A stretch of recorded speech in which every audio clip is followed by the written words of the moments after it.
প্রথম দফা ভোটের দিন কোচবিহারের বিভিন্ন জায়গা থেকে অশান্তির ঘটনা সামনে এসেছিল। ভোট মিটে গিয়েছে, কিন্তু কোচবিহারে অশান্তি থামছে না। দুটি ঘটনা আবারও সামনে আসছে। নাটাবাড়িতে দুই বিজেপি নেতার উপরে একদিকে যেমন হামলা হয়েছে, তৃণমূল কংগ্রেস আশ্রিত দুষ্কৃতীরাই হামলা করেছে বলে বিজেপির অভিযোগ।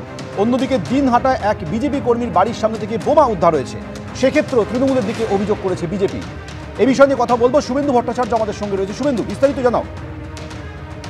দেখো, ভোট শেষ হলেও কিন্তু অশান্তি অব্যাহত রয়েছে কোচবিহারে। যেমন আজকে সকালে দিনহাটা ২ নম্বর ব্লকের সাহেবগঞ্জ থানার অন্তর্গত সাদিয়ালের কুটি গ্রাম, সেখানে বিজেপি কর্মী গৌর গোবিন্দ সরকারের বাড়ির সামনে দুটি তাজা বোমা পড়ে থাকতে দেখে এলাকার লোকজন এবং ওই পরিবারের লোকজন।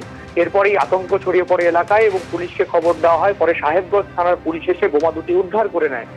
বিজেপির যেটা অভিযোগ যে এই গৌর গোবিন্দ সরকার তিনি বিজেপির একজন সক্রিয় কর্মী এবং তাকে ভয় দেখানোর জন্যই তৃণমূল আশ্রিত দুষ্কৃতীরা এই ঘটনাটা ঘটিয়েছে।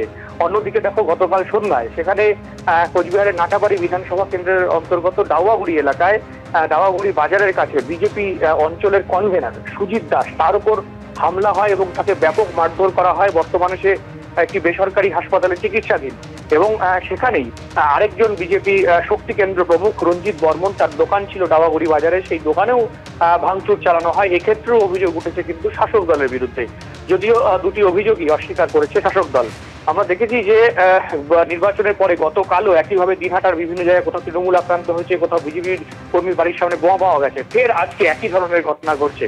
তো সব মিলিয়ে কিন্তু নির্বাচনের পরেও শান্তি কিন্তু বিরাজ করছে না কোচবিহারে, অশান্তি কিন্তু অব্যাহত রয়েছে। ধন্যবাদ শুভেন্দু। অর্থাৎ ভোট মিটে গেলেও এখনো চর্চার কেন্দ্রে রয়েছে কোচবিহার। কোচবিহারের দিনহাটা থেকে শুরু করে নাটাবাড়ি বিভিন্ন জায়গা থেকে অশান্তির খবর আসছে। একদিকে দুই বিজেপি নেতার উপরে হামলা হয়েছে, তৃণমূলের বিরুদ্ধে অভিযোগ। অন্যদিকে দিনহাটায় বিজেপি কর্মীর বাড়ির সামনে থেকে দুটি বোমা উদ্ধার হয়েছে। সেক্ষেত্রেও তৃণমূলের বিরুদ্ধে অভিযোগ করছে বিজেপি নেতৃত্ব, যদিও দুটি ঘটনার ক্ষেত্রেই নিজেদের দায় অস্বীকার করেছে শাসক দল।